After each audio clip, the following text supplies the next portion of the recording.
My bad.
You're muted.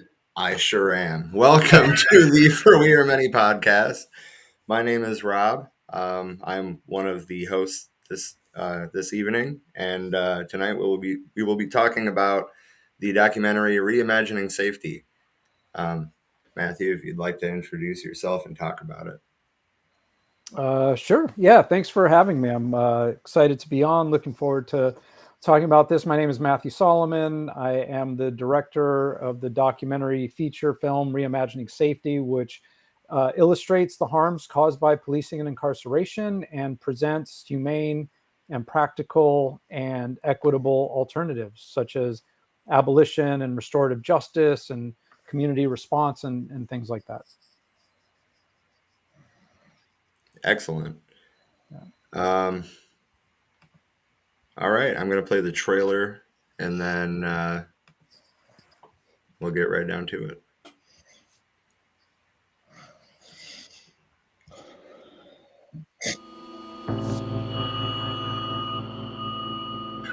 America has never been a place where we had democracy and equality and freedom and liberty for all and justice for all, and all we have to do is get back to that. Race in this country has never really been removed from the political dialogue.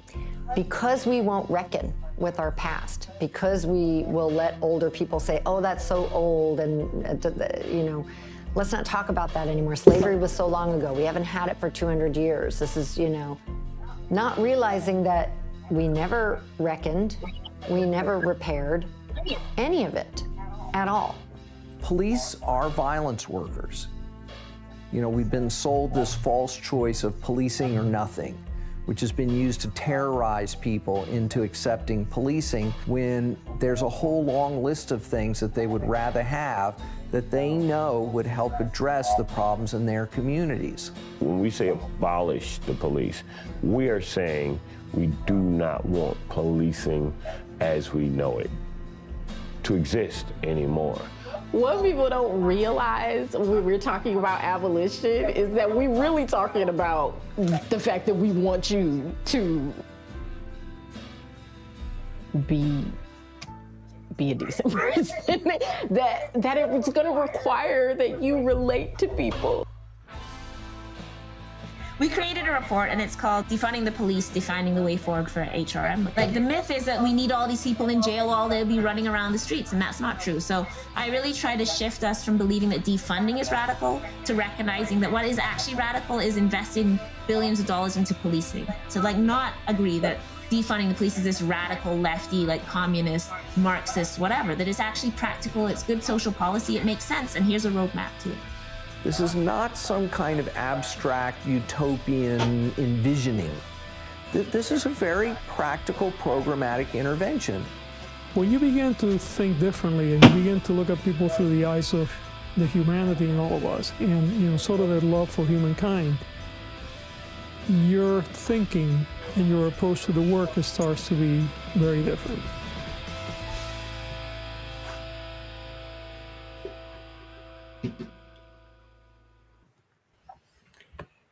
All right, so just kind of, I guess, to kick this off, I'm curious personally, like, what inspired you to make this film? Yeah, it was kind of a it's kind of the process of my life, honestly. The short version is, uh, I was a professional musician. I got into filmmaking, like scripted films, and I was also working in conflict resolution. And so before the pandemic, I was traveling around facilitating conflict resolution and teaching and that sort of thing. And then the pandemic happened, and we couldn't go anywhere. And so I went back to school, and I was looking for a master's program that was social justice related. And this was, COVID had happened, George Floyd had been murdered, we had the protests in 2020. When I grew up, when I was going to college the first time in the early 90s in LA, it was when the Rodney King beating happened and the LA riots. And so, like in 2020, I'm like, man, we're still in this same place, and it almost feels worse. And so at that point, I figured I was done with the entertainment business, and I wanted to use my privilege and access as a white male to be able to support social change, because I knew I could get my foot in certain doors. And, if I could get my foot in a door, then I could pass the mic and, help out however I could. And so I was doing all of I was in a master's in public administration program. And so I was applying all of the coursework around sustainability and policy and government and transformative leadership. I was applying all of that to the issues with policing. And I got really interested in, what are the alternatives? What are people doing? What can we be doing differently? And so when it came time to write my final thesis, one of my academic advisors was like, we know you know how to write a paper, but we know you're a filmmaker. Why don't you do something creative and do a documentary or something? And I laughed because I was like, that's a lot of work. I could write a paper in a weekend, but a whole movie, because it would be a movie. And she said, well, do it anyway. And so I did.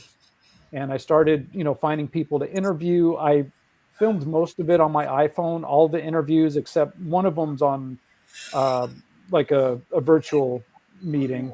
But all the in-person interviews I did with my iPhone. I edited on my laptop, put it all together and showed it to some people, and it clicked.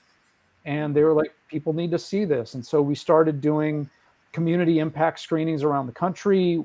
To date, we've done 47 screenings in cities all around the country with the Black Panther Party in Washington State, a bunch of folks in New Jersey, Act for SA in San Antonio. We've been in Sacramento a bunch of times. And so we've gotten all this support from all these organizations that are like, yeah, we want people to see this. We need people to see it. And then we just got released on streaming services also. So Amazon, Tubi, YouTube, and Google Play. That's awesome. Yeah. I actually just watched this documentary for the first time today, preparing for this. Oh, cool. I wanted it to be fresh in my mind, and I haven't really had time to. I had only heard about it about a week ago, like when well, maybe a little more than that, when we scheduled this. Yeah. And I really liked. Well, I mean, the people that you interviewed for the movie, ultimately, I mean, they seem like they're all very community based. There was a lot of references to the Black Panther Party. Obviously, the United Panther movement is a big fan of that. Yeah. And overall, it wasn't just criticizing policing; it was offering solutions. And that was, I think, the best part of it. But I mean, I guess we can just kind of like take it from the top. So, like, the history of policing as runaway slave patrols, obviously is something that most of us that have been, organizing for a long time already know. But it's something that I feel that your average person doesn't necessarily make the connection. That's right. I don't know. Does anybody have any questions pertaining to the history of? I just speak to that real quick, if Yeah, I could, yeah, and then I definitely want any questions. Yeah, I went just to be useful as a tool for you all who have been in the movement work, and so, like you said, a lot like you all, know the history of policing and the alternatives to it. You're in the work, and so, what I was hoping, like with the movie 13th, when people would be like, "Oh, you want to know why prisons are messed up? Go watch this movie." So my hope was that this would kind of fill a void where you all could say, "Oh, you want to know what's wrong with policing and incarceration and what we can do instead? Well, go watch this." So that was definitely intentional on my part also, and realizing that, it's important to have the endorsement from folks who are doing the work, but also to reach the people who are, do not have the education or history or understanding as well. Right. I think you achieved that. But on the point of slave catchers and stuff, that's actually not a surprisingly unique American thing. Them specifically being slave catchers, maybe, but them being a part of colonial garrisons is not. The British, which was the first country to ever institute a police force in the way that we institute those fascist institutions to this day, um, under the guise of the philosophies of Robert Peel in regards to concepts on policing.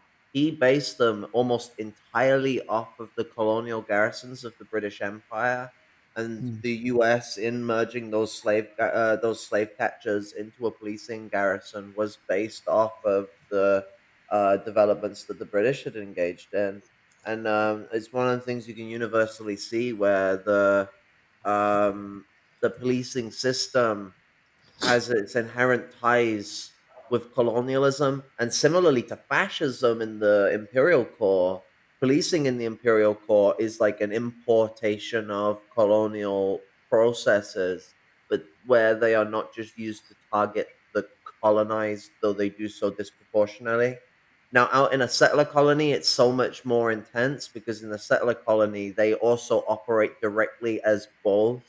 They operate as the policing force against the whole of society, but they still operate as the colonial garrison against the colonized peoples of those regions. And I think that's a really, really important part of that social phenomena as to why policing is the same old fascist shit, whether you're in the settler colony or not, but it takes this increased precedent of violence and oppression that we see more excruciatingly in the colonies, and only tends to arise in the imperial core during times of depression and other stuff like that, increased rioting and rebellion against the system, where it reacts and it grabs whatever colonial shit it can to smack together into fascism and start punishing the people who have dared stand against the bourgeoisie.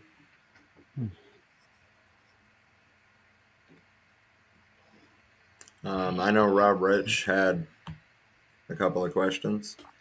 Yeah, for sure. Hey, how's it going? I'm Rob, the other Rob. Um, so my question is more along the lines of your opposition, right? Where you're met with people who think we need more policing or we need more prisons, we need harder laws and things of that nature. What is your response when you are criticized by those that are opposed to you? For example, who are you going to call when someone breaks into your house and steals all your cereal? Like, I mean, those like, or like those type of things, or where are we going to put all these bad people at once you Mhm. get rid of prisons? So, I mean, what are your responses to those type of people and those type of questions? Yeah, well, so it's interesting because, part of my journey with the film was also reconciling that. I was somebody who, in the Masters in Public Administration program, asked that question. I said, I know this is messed up, but who do I call if there's a problem? And one of my classmates, uh, black woman from Michigan, I think it was Michigan, was like, black people have been not calling the police for decades. You should go read Mariam Kaba's "We Do This Till We Free Us," and then we can have a conversation. And so, when I was reading Mariam Kaba, like there were things that clicked, and that, one of the things is that abolition is not about getting rid of all police and prisons tomorrow. That it is a process, that it's a process of making the police obsolete by creating new systems, different systems that actually provide safety and care. And so, for me, that was part of my progression, and it gets discussed in the film. Like Gina Viola, who ran for mayor of LA on an abolitionist platform, talks about that. Talks about how people trying to reconcile, like who do we call with if there's a violent offender or something like that. So I found that when people see the film, things click and they're more open to the alternatives and the conversation. So that's really helpful. Me personally, it's always about getting to the core of why somebody is committing violence or harm or crime in the first place. And it, instead of blaming the quote criminal, it's really the systems that we have in place that lead to those behaviors, which actually Hawk Newsome talks about in the film. Crime comes about from desperation, from poverty, from mental health challenges and things like that. And so when we can really address what's at the core causes, like, then solutions present themselves and we can respond differently.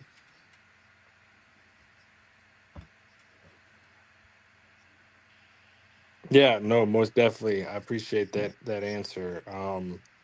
I think that a lot of people negate the fact that crime is a lot of times directly connected to poverty and things of that nature. Something that I've also seen that education is also tied into that. Usually, the lack of education is usually tied into poverty as well.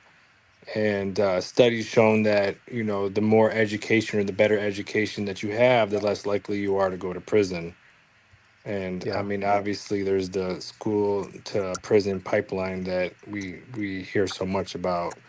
But Yeah, thank you and for your. and we've been socialized into, like, there's good guys and bad guys. There's good and evil, and it's easy to spot and easy to handle. We just gotta be brutal and lock people up. And I was raised on, like, all the movies in the 80s, the Red Scare movies, the propaganda films, like Lethal Weapon. And there was a movie called Cobra with Sylvester Stallone that I rewatched recently. And the premise of the movie was, and they literally say, like, he's the guy we call when the cops can't handle, like, how evil the evil people are, and the rules don't apply to him because he has to do that because of how evil the evil people are. And like literally every bit of dialogue in that film was propaganda. I was watching it with this new perspective on it. And so, yeah, like, we're socialized to think that, oh, we just, there's bad guys, we got, if we lock them up, we'll all be safe. And it doesn't work like that. For sure. Storm, you had a question?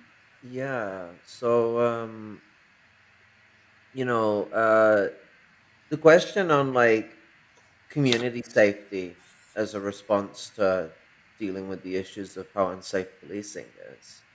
I mean, a lot of that is intersectional. So it's like, okay, well, what makes up for the supposed lack of safety that comes with the lack of policing? Or it's like the same things that would solve a lot of the lack of safety that's caused by over policing. Fixing poverty, providing safer work spaces, better pay for people, access to decent places of living, access to good resources.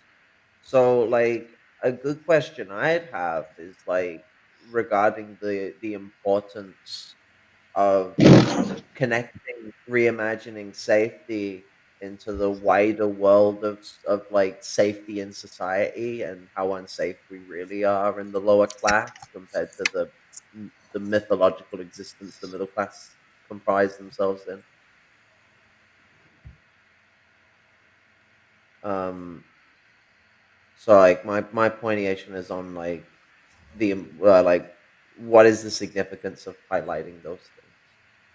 Oh yeah, I mean it's a significant in a lot of ways. One of the things, again, part of my journey is like the rugged individualism that we're taught, in the United States, and I'm in a lot of Western cultures where it's like it's just up to me to pick myself up by the bootstraps and make better choices and um, toughen up and like all of that stuff. As opposed to being in community and being for each other and uh, which is really, the more individual we become, the more shut off we are from each other, the less safe we are, because we don't know who to turn to or who to call for help, and then we call the police because it's easier. So I think um, that aspect is important. There's a really great book called Healing Justice Lineages by Kara Page and Erica Woodward that talks about um, and this just came out last year. It talks about centering trauma healing and community, uh, in terms of social justice movement spaces and how important that is. Because the trauma part hasn't largely been addressed, in previous books and things like that. And so, um, and then the community part, is really important. Yeah, no, and I mean like what there was something I had to say off the first part you said. Um oh yeah, no. So like what you find is that like individualism is quite a privilege as well. Mm. And so like that myth of individualism is something that the petty bourgeoisie and like the aristocrats of society in general are the people who get to experience that. But the thing you notice is they'll gaslight everyone that it's actually homeless people that are the most individualistic people ever. Now, Mm. individualism's a privilege. Even the most machismo ass poor person has to rely on like a posse, or if they're a real piece of shit, a load of minions to survive. There is literally no way down here that you're getting to be Mr. Big I Am individualist and getting on too Mhm. well. And like homelessness, if anything, is one of the biggest teachers of that because the easiest way to survive on the streets is ballying about in a fucking posse. That's how I fucking survived when I was on the streets. Yeah. And like if anything, I found being homeless, I mean, the desperation can breed acts of individual desperate fucking need to just get your fucking shit. But the actual capacity for survival relies on group coordination. We're all providing each other our certain needs, and it helped with some of our pitfalls. I mean, a lot of us are addicted to drugs, so we weren't so good with the spending of our money, but being able to provide for each other, Mhm. we all had a quite denigrated like we all got to smoke, we all got to eat, we all got to drink and stuff like that and provide ourselves with what, as far as we were concerned, were our bare necessities at that point in time. um, and without that support, I mean, I'm a disabled lassie myself, so my chances of survival drop quite drastically without that. And Mhm. anyone talking about this like lone wolf survival mentality are just like either full of shit or there's someone who fucking spends most of their time getting their ass punked and keep lying to themselves. Mm. There's also a lot of money in that. I come from, well, part of where I come from is the personal development world, and so that's, very much about like you make your own choices, you create your own reality. Um, like the lone wolf thing, like, it's all about, oh, it's about me. I got to, develop myself, be tougher, be more, whatever. And there's a lot of money that people are trying to make off of selling stuff like that. So it becomes, the capitalism element and the commodification of healing and empowerment. like all of that is very individualized as well. And then they can turn around and gaslight you and be like, because then if somebody, like, I remember having a conversation with a white woman that I was in a seminar with, and we were talking about systemic racism, and she was like, "Oh, that's just, that's all made up. It's all in their mind. Like they can just, choose to, be, outside of that, or transform that, right?" And it was like, no, there's actually systemic things that are happening that keep this in place. So I've seen that over the years, which actually had me kind of break from that also. Yeah, well said. For sure. Che, I know you had a comment. Yeah. First of all, I want to thank you for coming. Yeah. To our program. It's very important.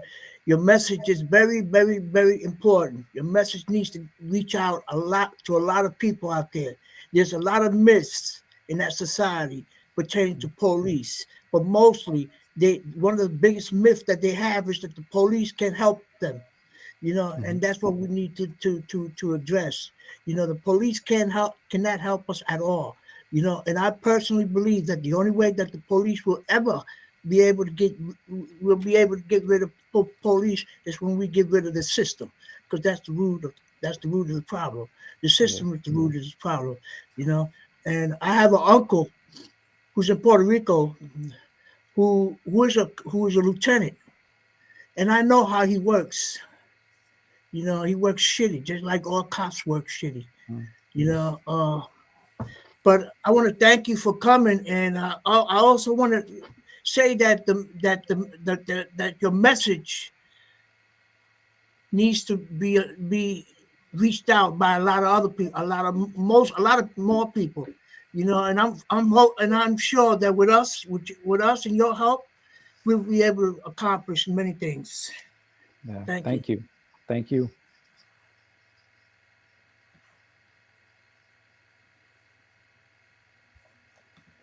For sure. Does anybody else have any questions? Also, welcome, Shanti. You weren't here when we did the introductions, but I see you made it. Yes, I'm here.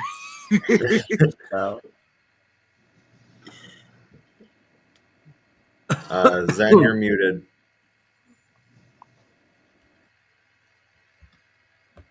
I was trying to tell it to unmute, but it didn't necessarily want to. Hi, Matthew. Welcome. Hey, Zen. Yeah, nice to see you. Nice to see you too. Apologies for my tardiness. The rain finally slowed down enough for me to hop in.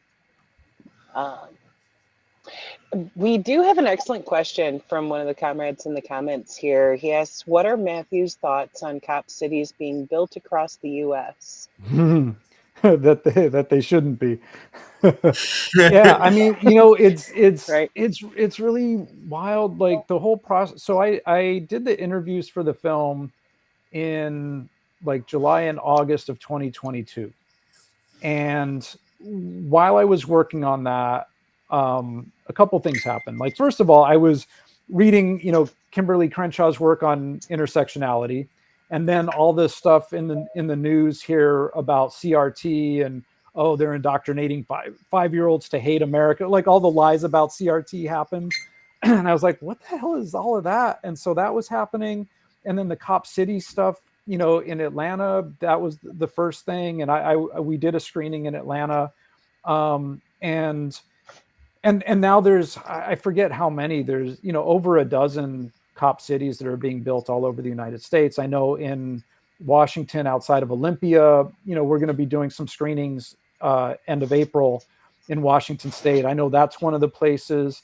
And, one of my sons, was like, well, isn't it a good thing? Because, police need to be trained more. And I was like, trained more for what? Like, they already know how to enact violence. There's not really a purpose, anything that they need better training on.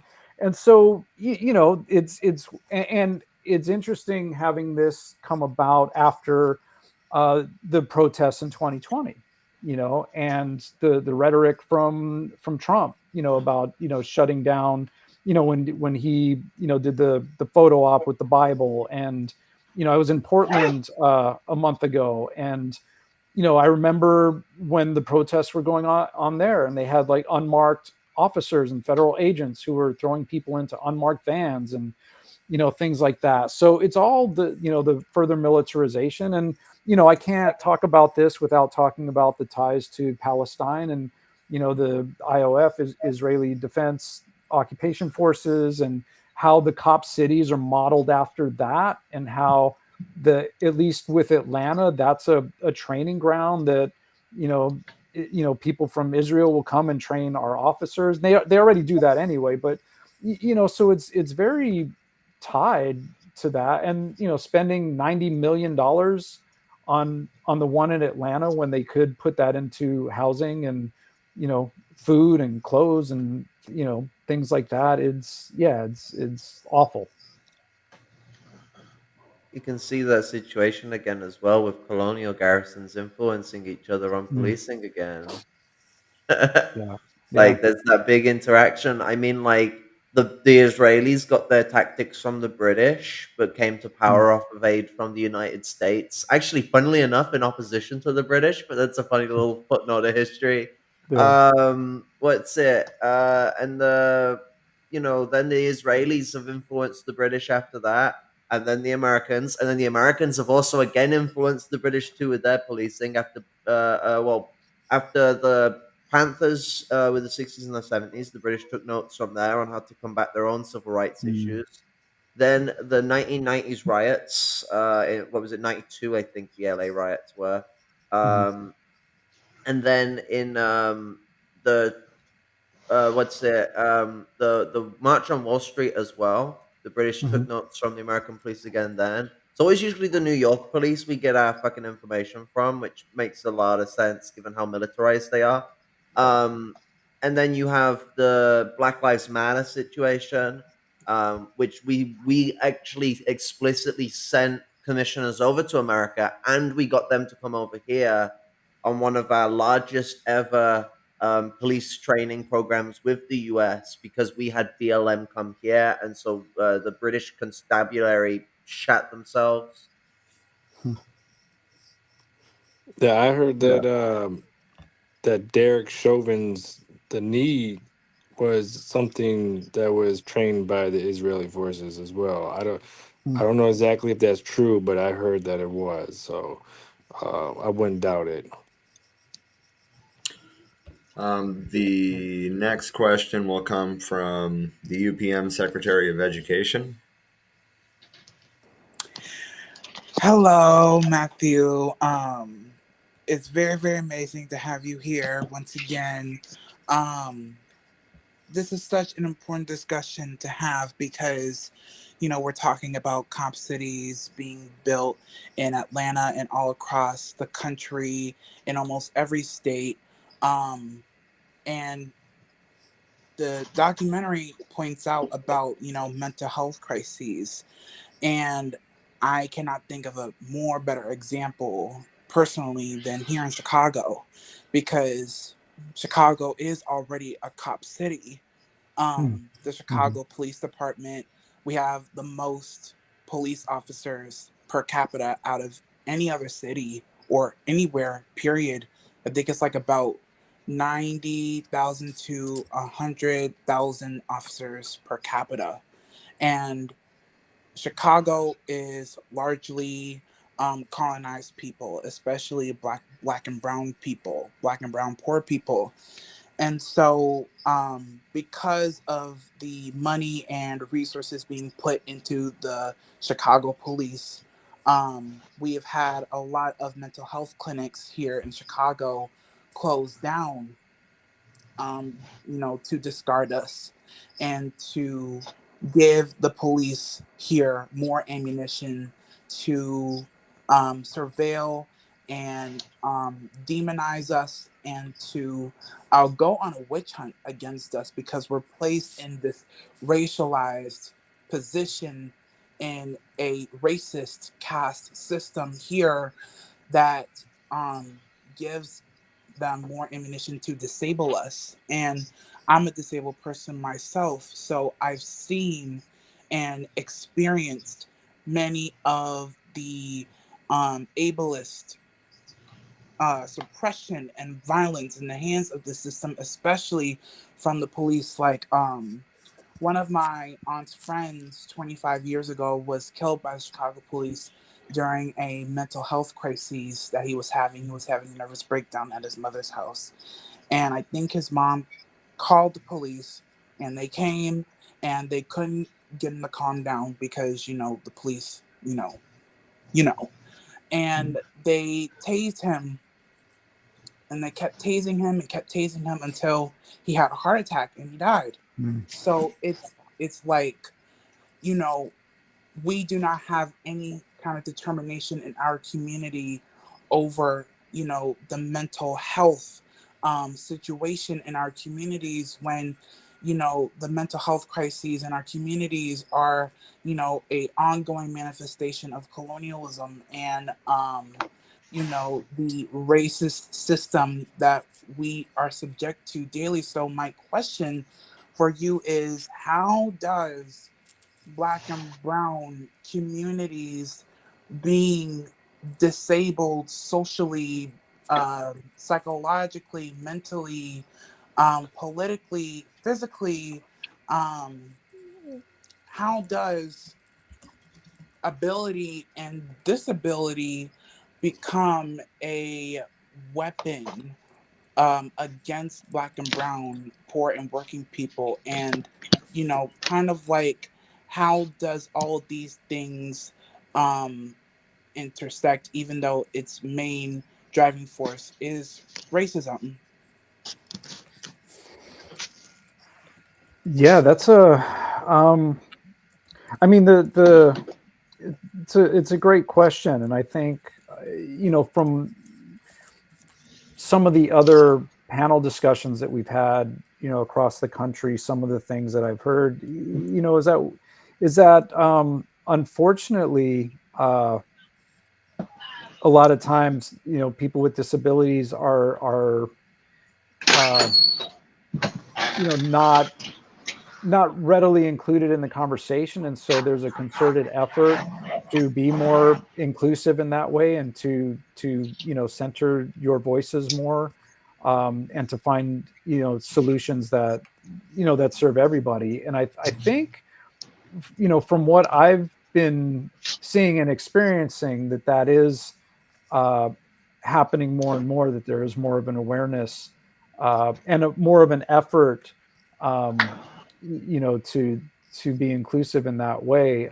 I I think, and this is more like from my conflict resolution background than anything else, but being able to recognize the voices that are most marginalized in any given room or situation, and centering those voices and amplifying those voices, and being able to understand equity and things like that. It's something that we're not largely even taught about. Like there's still people talking about, oh, we all need to be equal, without a concept of what equity is. So I think part of it is education, part of it is that the movement partners that are doing the work need to be more aware and doing that work as well, which I've seen, like I said, I haven't been to Chicago yet with the film. I would love to do that, but in some of the other places I've been in, that's been very much at the forefront, is making sure that our community members with disabilities are taken care of and have their needs met. One other thing, as a side note, I read a study a couple months ago about, it was a qualitative study in Chicago, where police officers were actually interviewed, and favored, like they wanted community responders to interact and be called for people having mental health breakdowns and things like that, and they recognized that they weren't trained for that, and that it was traumatizing for them as well. So I forget, I think the study was from like 2016 or 17, but it was interesting that was out there, and they interviewed, I think, like 30 or 40 people from law enforcement and nurses as well. Hell yeah. Yeah, but I hope that answered your question. Also, it did. It okay, did. cool. All right, so I got another question. And my question is more of a tactical question for somebody who may be listening in right now for the first time, or somebody who may not realize policing is an issue, or somebody that knows policing is an issue. Um, what should they do as a response? Tomorrow or the next day, the next few, the next year? What's something that they could do to get involved? Should they go vote hard? Should they go, uh, whatever suggestions that you come up with? Should they, is there an email address to get, to write somebody? Yeah, I mean, first and foremost, I always say find out who the organizations are in your community and join them and support them. Whether it's BLM chapter, Black Panther chapter, like there's like Decarcerate Memphis, Decarcerate Sacramento. There's those organizations, but like the first thing I would say is to join an organization that aligns, with, it doesn't have to be a policing thing. It could be like, eco justice or housing or something like that. But it's going to be, tied into abolition, and get with them, because that, that more than anything, that's where the education, the community, the support. It's hard work doing movement work. Like, I know a lot of people, and there's a lot of burnout, and there's a lot of so you need the community support. The education helps also. So that's what I would say. And those organizations will also help to inform how you were going to vote. I'm hoping that there are more and more candidates that come out of that are supported by organizations that we can actually trust to do what they say they're going to do. Like in LA, we had a bunch of people who ran on abolitionist platforms, and like one council member is still towing the line. The other ones, like there was one other person who was all about defunding the police and funding communities, and he voted for a raise for LAPD, and that's been really disappointing. So it's important to have vetted people running for office, if we still have a democracy, after, well, I mean, there's a debate on whether we even still do anymore, but I don't know. I think the community part is the best way to be connected, and then we can deal with stuff from there, whether it's in the political realm or otherwise. I mean, we have a couple of questions in the comments. Wade asked, what are your thoughts on excuse me, what are your thoughts on the people auditing the police? Yeah, I'm all for it. I know Anti-Police Terror Project, APTP, out of Oakland, and I know I'm affiliated with the Sacramento chapter, but they're out of Oakland. Like, they do online trainings, and one of the things that they do are like cop watch trainings, and I think it's important. I think that's one of the things that's helped to mobilize people, over the last few years, especially. Seeing the video, seeing how cops interact with people, because it shatters the whole like officer friendly, they're here to help. We just need to do what they say because they know the law and they know better. And you see these videos time after time where they're just tyrants, and they're just it's more of a like power struggle, than anything else. So yeah, I'm all for auditing. And they're not going to audit themselves. So, and they don't audit themselves. Yeah, that's a good distinction. Kara, I know you were about to say something. I just accidentally skipped Wade's question already once, and I wanted to make sure I didn't do it again. Yeah, But if that's you want okay. to say what you were going to say. Um, the fucking what's that? Uh, on the thing that you just said, The I got a auditing. question in a moment, but I just Oh. wanted to comment on that. Was you know, getting involved with the community. Mm. There's a lot of communists out there that get like swamped up with thinking there needs to be like the CP of whatever in their area, and they can only get involved with that, or like it has to be the Black Panther or the White Panther org, and it's like you need to get involved. We need to wear as many hats as possible. And while there's all these organizations, even liberal ones, that think they're trying to do something good, and they want to do something good, but they might not being. Having a radical person dive in there can be a changing force for it. And if the organization doesn't change, well, you got a lot of people that might want it to change that way that are probably willing to split off with you and form something that actually will get shit done. So either way, it's a risk and reward process of actually being willing to dive in, make a presence, and make your voice heard. Not just join any org to just be some like silent like yes man of any organization because well the principles seem in check. It's more so about going out there and trying to like agitate and push forward organizations that might not be as radical as they should be.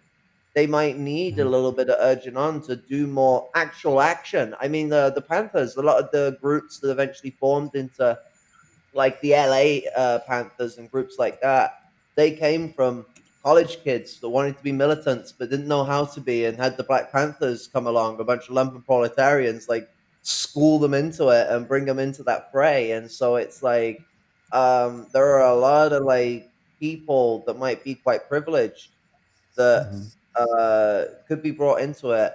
Also, as well, it is really hard doing on the ground organizing, but that's why like a lot of the lower class, a lot of us tend to be able to breach those barriers easier because it's hard existing being lower class as well.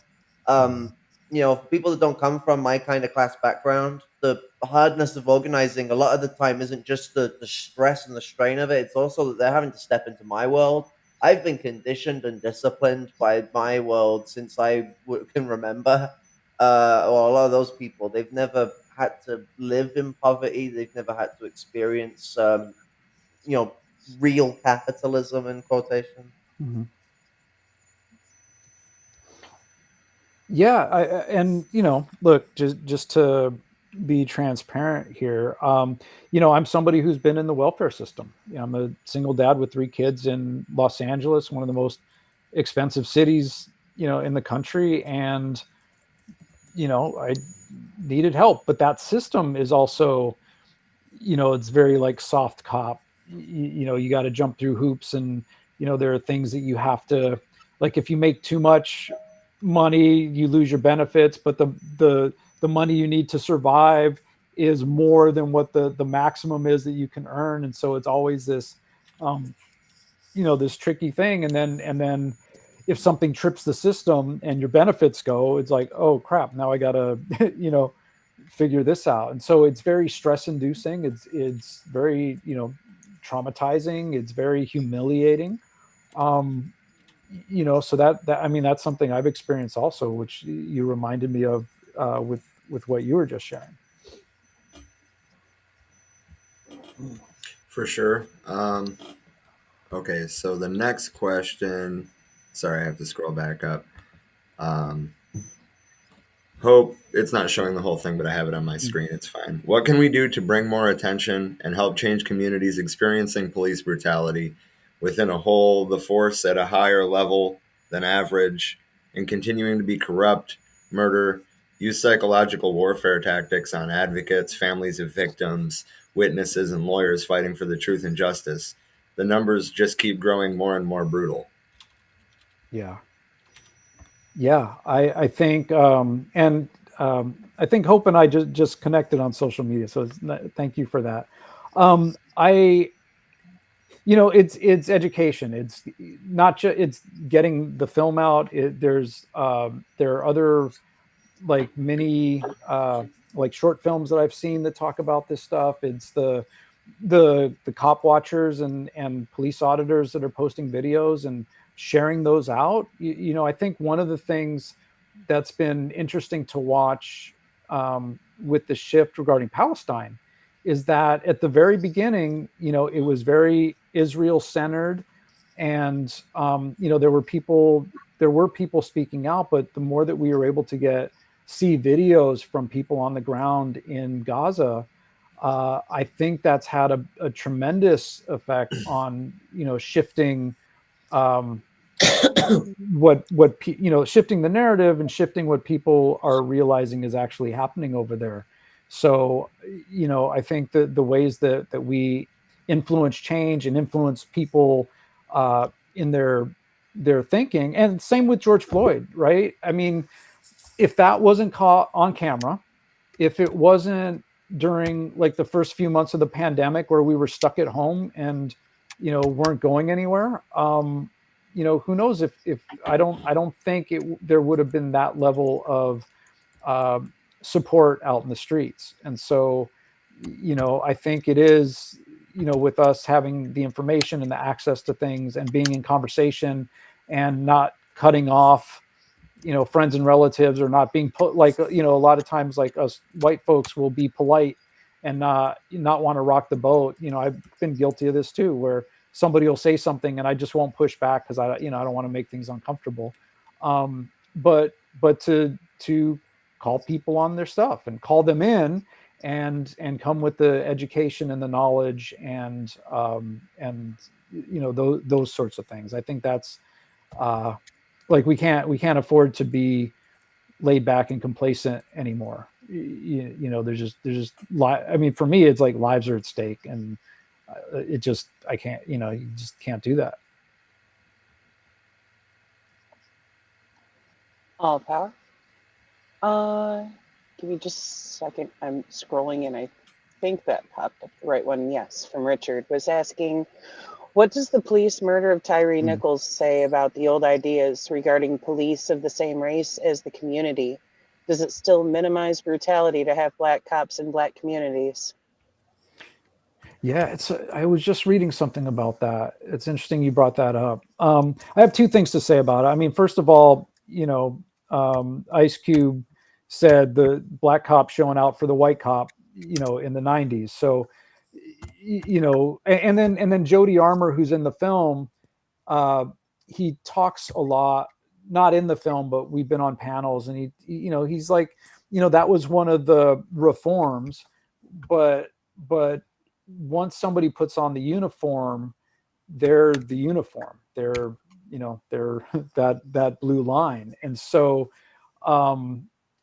the thing that was interesting about Tyree Nichols is how fast those black cops were fired. It was even before the investigation was complete. And so so the question, the old ideas regarding police of the same race as the community. Yeah, I mean, the reality is a lot of times the police that are the same race of the community go harder on the community. And does it minimize brutality? I think it increases it. It gives cover. It gives cover for the system, because then they can say, well, we have black cops in the black community, and so we're not racist, but it always goes back to the system, and the systems of oppression, and the investment and the economic incentive to keep communities marginalized and locked up and heavily policed and brutalized. All power. Shanti says she has some notes to add on to that before I move on to the next question. Go ahead, Shanti.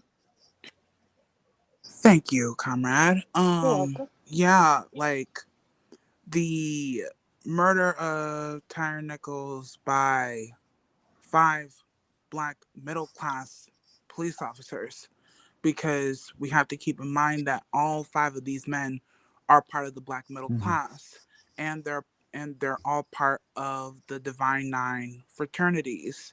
They're part of the Black Boule, which is a very, very parasitic force in our community. So it's that inner contradiction in terms of class that plays a major role in this. I mean, let's look at Memphis. There's plenty of poor Black people in Memphis, but you have the smaller sector who are part of the parasitic middle class who engage in the system and purposely mislead the poor and lower working masses with all these promises, all these ideals, all these backwards ideas, and thinking that, you know, if they join in the system, then, you know, Black people will be free. And that is not true.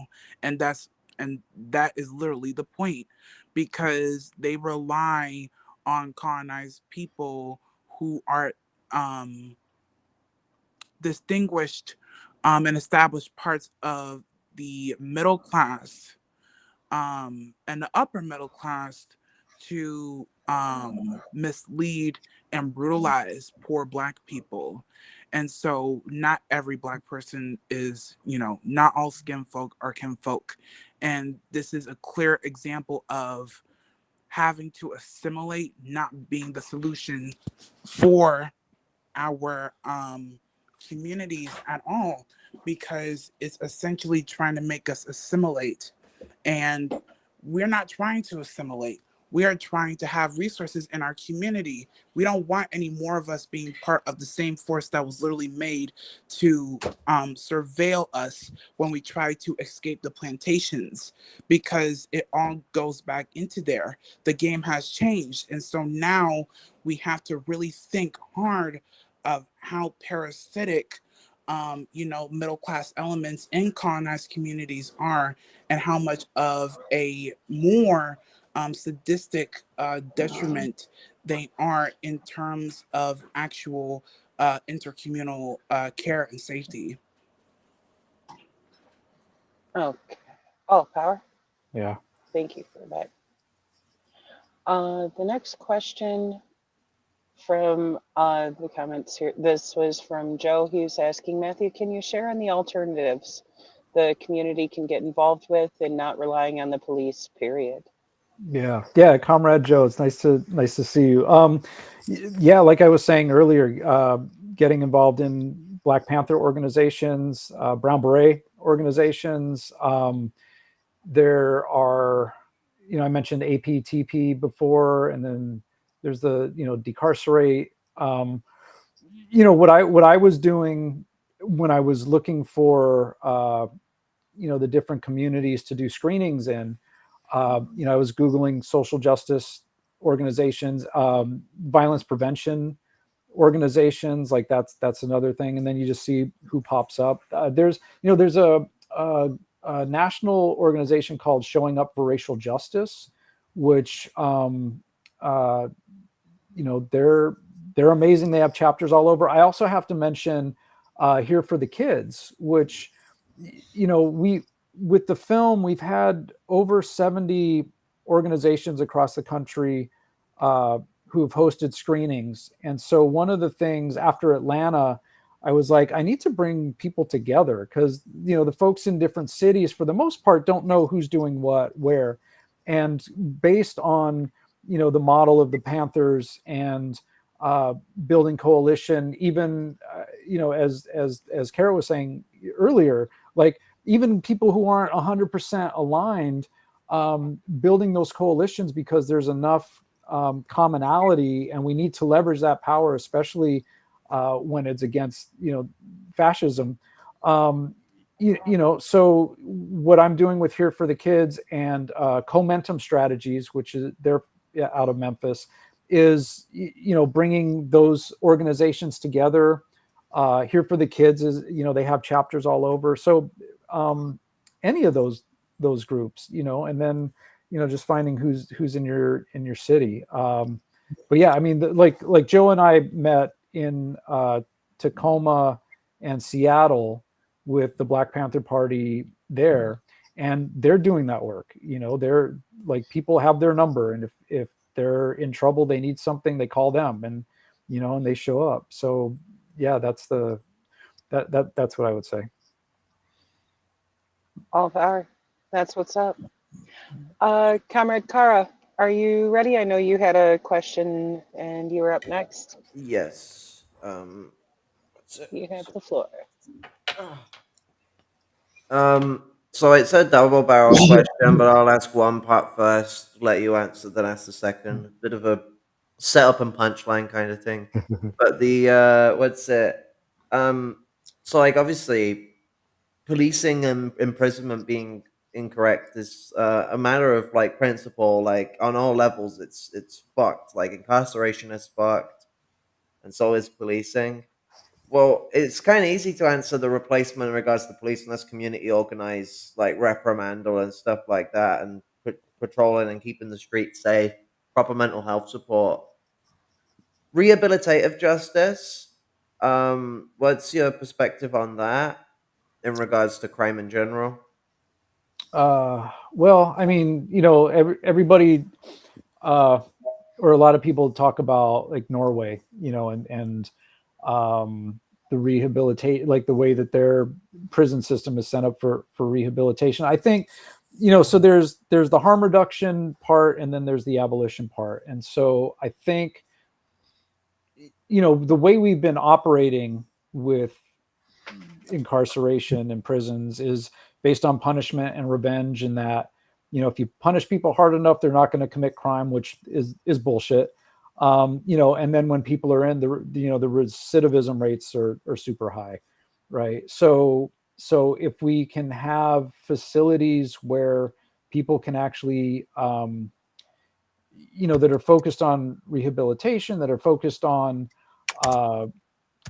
education and healing and those sorts of things, then, whatever led to that person doing the harm in the first place, can be mitigated. So I think there's I think we definitely have to shift away from the punishment and revenge part.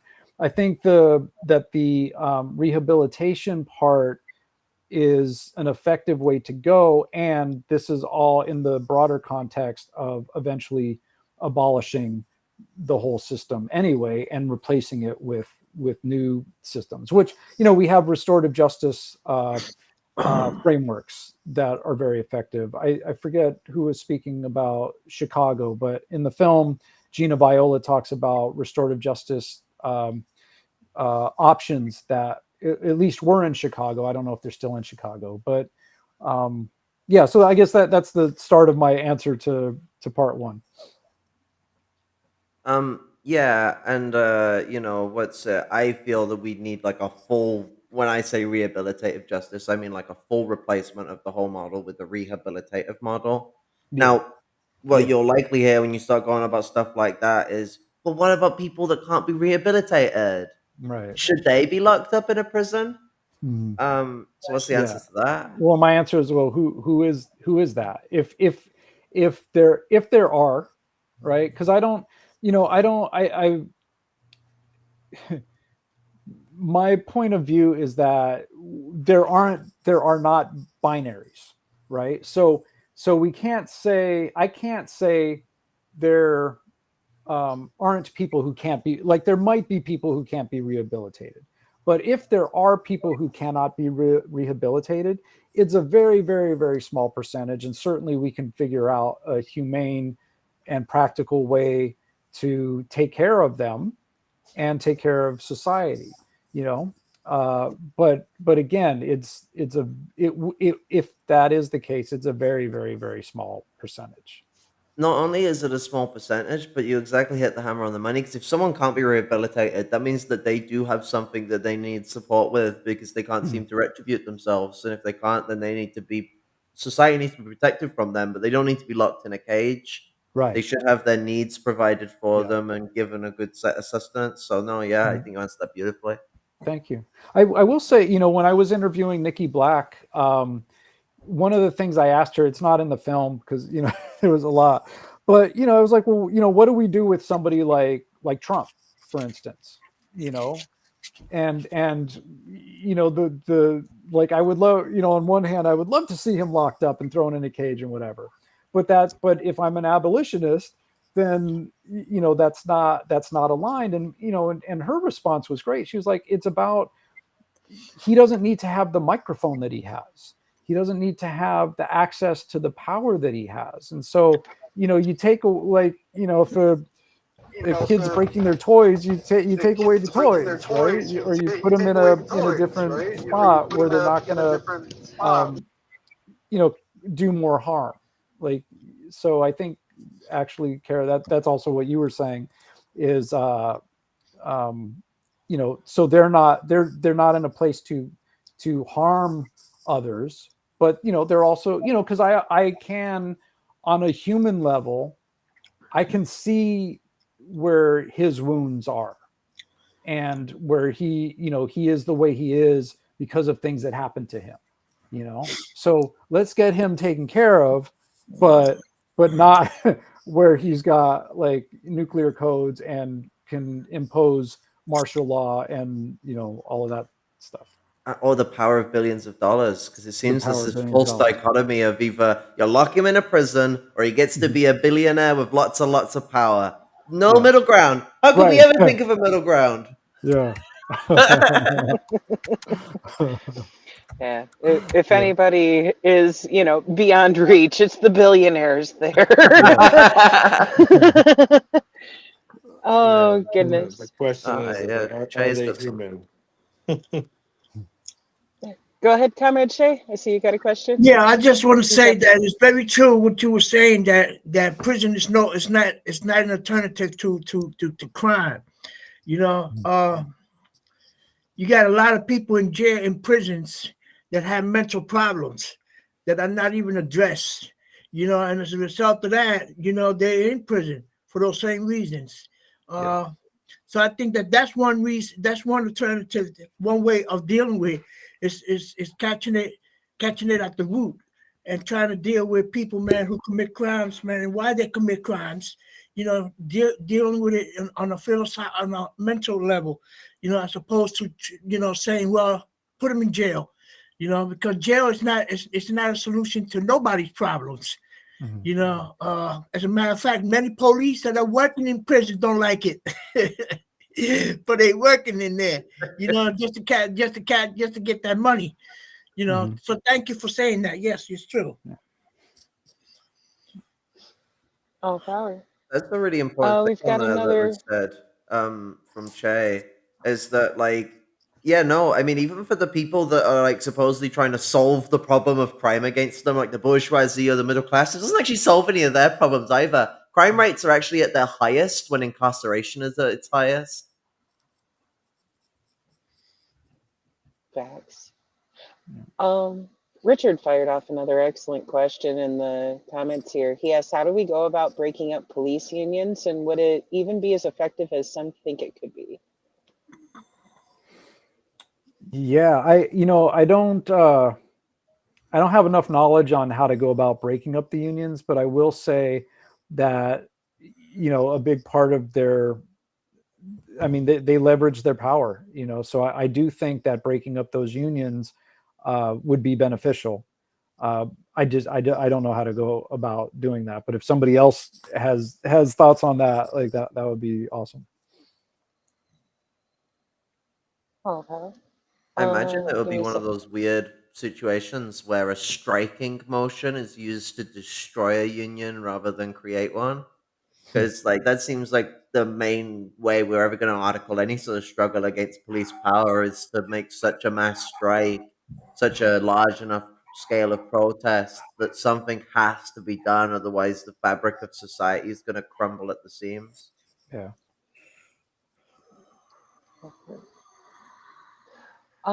Kat I know that asked an before we excellent started, you were saying an hour. Are you okay with continuing before we just keep firing questions at you? I'm good, thanks. Yeah, maybe another 10 minutes or so, if that's all right. Okay. Yeah. I just wanted to check before we just kept barreling you with questions. Yeah. Hold you down for another hour without any permission. I appreciate it. Here, I'm going to drop that back off screen because the big blue box that goes over it is hiding the rest of the text here. Kat was saying, what Hope Reigns, she's saying, here in Indiana, we can't be 25 feet from any situations. If they ask verbally, they just brought that into effect this year. They're starting to combat filming police and community involvement during stops and arrest. Do we oblige with these attacks in law policy by bringing change in offices locally, or in a revolutionary manner and agitate, or both? She said probably both, and use every Yeah. way possible to combat these attacks on our rights. Yeah, I mean, I'm always a both and. I think it's interesting. I'm in a PhD program right now for transformative social change, and one of the courses I was in was theory and practice of nonviolence, and so we spent a lot of time focused on like Gandhi and MLK. And for me, I'm like, okay, that was great in the 60s, but what about what about now in 2024? But one of the things that was interesting about MLK was Malcolm X's relationship with him, and Malcolm X realizing or understanding that Malcolm X and what he represented needed to exist to kind of scare people into, oh, well, maybe we should listen to MLK because that's like the nonviolent, like the nicer way, And so I think there's something to be said with revolutionary movements, and this is kind of where like my research is going now, is the effectiveness of revolutionary movements is like just being nonviolent. That alone is not going to work because the system has already figured out how to combat that. So we kind of need that. We need everybody from all angles. We need the agitators stirring stuff up. We need the people that are will do the sit-ins and things like that. We need all of that, and we need to like always be moving, because once we get in a spot, the state is going to figure out how to respond. And so it kind of has to be a constant, like like bob and weave and move and tactics like that, from in my opinion. All power. Storm, I see you've got a question. Yeah, was well, more so a position in regards to what was just said. So I would actually argue that nonviolence has like always been a tactic and has never been a good principle for operation. Like, I mean, Martin Luther King, the Americans literally played around with him like piecemeal, like food, when he was a nonviolent person. The "I Had a Dream" speech, everyone thinks that's his most iconic speech. That speech nearly lost him the support of the black community. The "I Had a Dream" speech was set up by Kennedy, taking advantage of King's nonviolence and the opportunism of other black leaders. That like because on the other ones they took money. King was more of his principle of nonviolence. Some of the others, they were just taking money to drop the level of the struggle, because they're like, yo, you got to control your people. That's what JFK said to the black leaders, and they obliged, and it nearly killed the movement. And Malcolm X and Stokely Carmichael, or Kwame Ture, both very rightly criticized King for being, way too caught up in what we would now call respectability politics. Now, King was never really that egregious of a person in that regard. He always did show some understanding for why people wouldn't be nonviolent. And he actually eventually got killed when he became violent and wanted to engage in more violent practice in regards to his struggle. And all of a sudden, folk then got shot. And you have that whole purview of aspect. You have the revolutions of the past. I mean, like, it was Engels who made a very good position on that. Like, the authoritarian nature of revolution kind of comes into the fact that you can't just democratically institute a revolution. It comes through means of violence. And so I guess like a really crux and important question to ask is how violent is violent how violent is violence when it is in self-defense and a class war from a working class perspective? compared to how violent non-violence is when it comes from the petty bourgeoisie trying to hold the cohesives of society together, trying to institute class collaborationism on every level they can, in every struggle that they can, and the kind of death that causes. What was the question? I'm sorry. I was I'm I totally on board with everything you said. I just missed what the question No, was. I was more so like saying that the crux of the question at hand is that the contrast between how violent is violence from a position of self-defense and class warfare between the Right. proletariat and the bourgeoisie, because the proletariat are in a defensive position, being already under attack, and how violent is non-violence when it comes from the privileged part of society, the petty bourgeoisie, trying to maintain class collaborationism between Yeah. the proletariat and the bourgeoisie in all walks of struggle, which does lead to a lot of death, not directly, but indirectly through its ignorance and arrogance. Yeah, I mean and you know, it's the weaponization of nonviolence, right? So like what we saw with like the Black Lives Matter protests, where it didn't matter how non-violent, like what was it was like 97% of the protests were considered not violent, but yet you listen to commentators and politicians and whomever in opposition, and it was like, oh, there, you know, it's too violent. They shouldn't do it this way. It should be that way. And so there's never, like, the goalposts are always moving, right? And so that's been something, like, even with MLK, that I've pushed back on also is, you know, and you said this before, like the "I have a dream" speech, like even the preamble to the "I have a dream" speech was more revolutionary than that part, right? Yeah. But the powers that be always, you know, focus on, you know, the content of your character thing as a way to gaslight and manipulate, and so, like, so, you know, even his intentions, what he stood for, got weaponized and twisted, you know. So yeah, I mean, I agree, and I think it was Kwame Ture actually who had said something like, "I'll be as nonviolent as I need to be until somebody starts, you know, pushing me." Like, and I'm And then I'm gonna paraphrasing. start chucking hand grenades. Yeah, That but was yeah, yeah, his. yeah. Yeah, no, Oh, Kwame Ture was actually talking about King when he said that, and he Mm-hmm. went on about like how, you know, "I had a dream" is King's most iconic speech if you're white. King's Yeah. most iconic speech if you're black was the Yeah. Vietnam speech at his Mm-hmm. church, where he said, "I have done a great, terrible many things wrong, and I need to correct my line that whilst this country is violently oppressing another, I cannot sit here and preach to my brothers and sisters a position of nonviolence." That speech is his best speech. Yeah. sorry, excuse me. We've got one more question from the comments here. Before we wrap things up, Richard was asking here, if I can get it to load up there. There we go. Is there an approach you think is less threatening to the reactionary conservative types who are super opposed to terms like abolish and defund? No.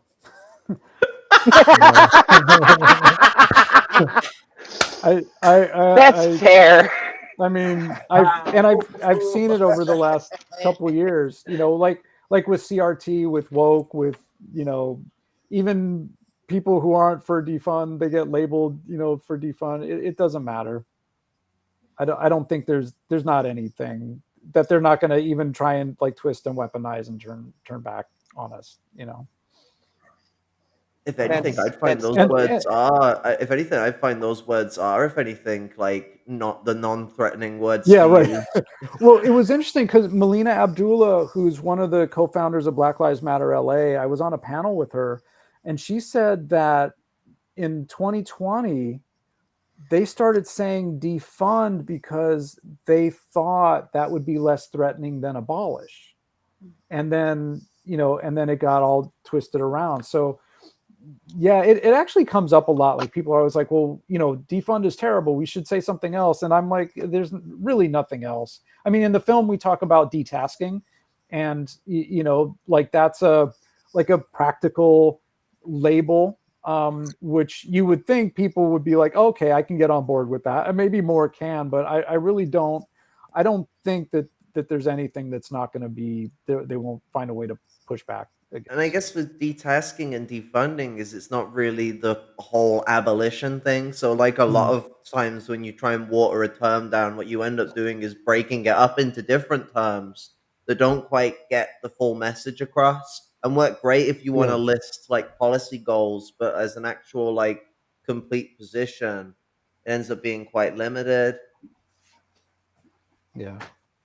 I think is Joe, did you have a question? I know we were going to go, but I don't want to leave without, if you had a question. Yeah, and I don't have a question because we could always talk later on, and I could ask all the questions I like. But what I do is thank you for coming on and sharing space with us. And before you go, maybe if you can let us know, or if everybody can reach out to Matthew Solomon, if that's okay with you, on Facebook, and then get your lineup of where your next presentations are going to be. And then how can we, this is what I want to know, how can we be able to bring that to our communities? So can you just enlighten us? And that's all. Thank you, brother, for joining us. Oh yeah, thank you, brother. I appreciate that. Thank you. Thank you. Yeah, I appreciate that. The website for the film is, I'm hearing some feedback, sorry. The website for the film, okay, reimaginingsafetymovie.com is the website for the film, and that has a social media links. There's a email link if you want to reach out to me. We could set up a screening. It also has a list of the screenings. We'll be in Washington State in April 17th through the 20th. In several cities there. I'm going to be in Newark, New Jersey. We got something coming up in Boston. I feel like I'm missing something, but it's all on the website, reimaginingsafetymovie.com. And yeah, reach out anytime. I'm very accessible. I'm down for, always down to talk.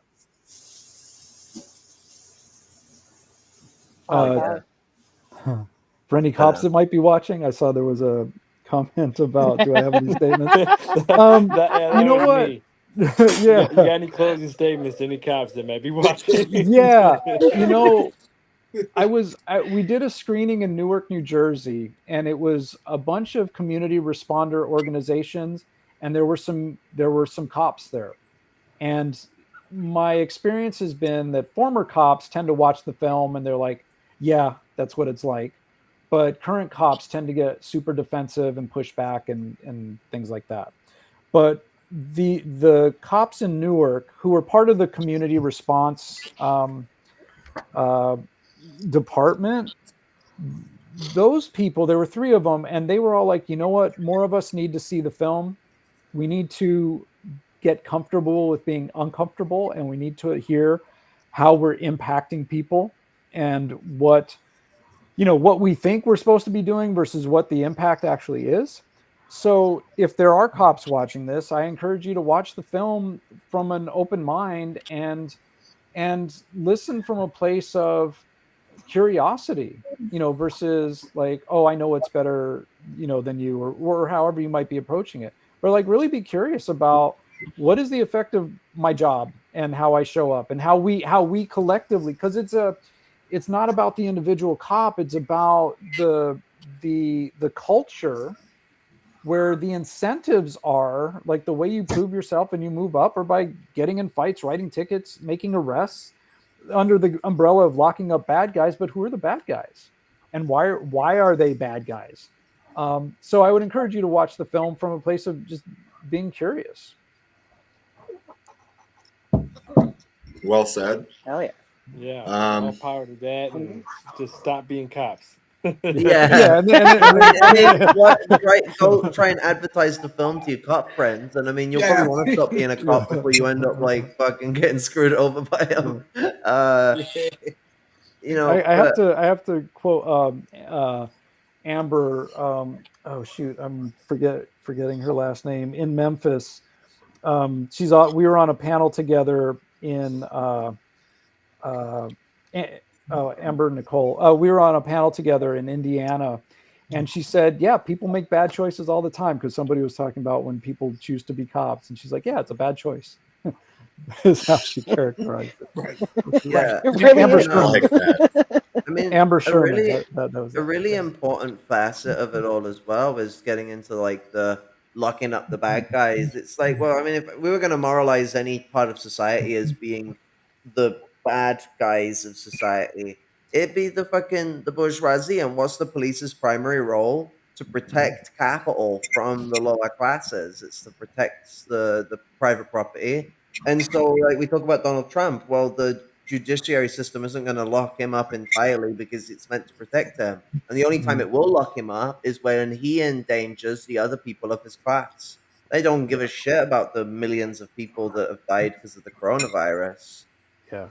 They give a shit about how many millions of dollars Bezos has lost in capital because this other capitalist has pissed on his cornflakes one too many times. Mm-hmm. Yeah. Yeah, that part. Yeah, for sure. I mean, I don't have anything else to say. I think that we can wrap this up. Is there anything that you want to plug one last time before we play the outro music? Yeah, reimaginingsafetymovie.com, and watch us on streaming, Amazon, Tubi, YouTube, and Google Play, and then come out to a screening, because we always do panel discussions, so it's a great way to be in community. I like that. I want to thank you again for coming on, and all power to the people. All power to the people. All power to the people. Thank you again. This was awesome. Your film is beautiful and eye-opening. Sorry about that. I didn't realize you were still drowned there.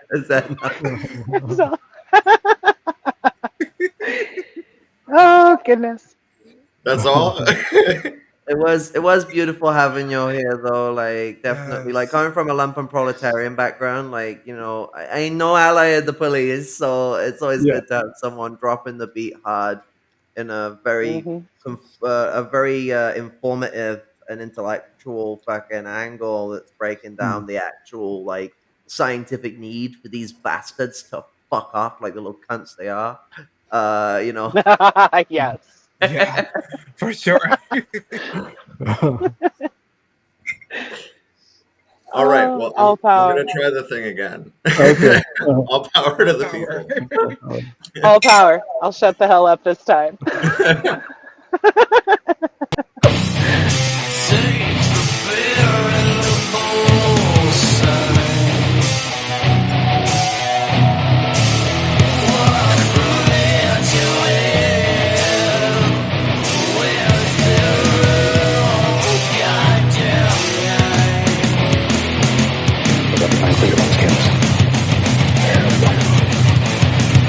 Absolute freedom. And we're all looking for freedom.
Just don't worry about it. Learn how to use what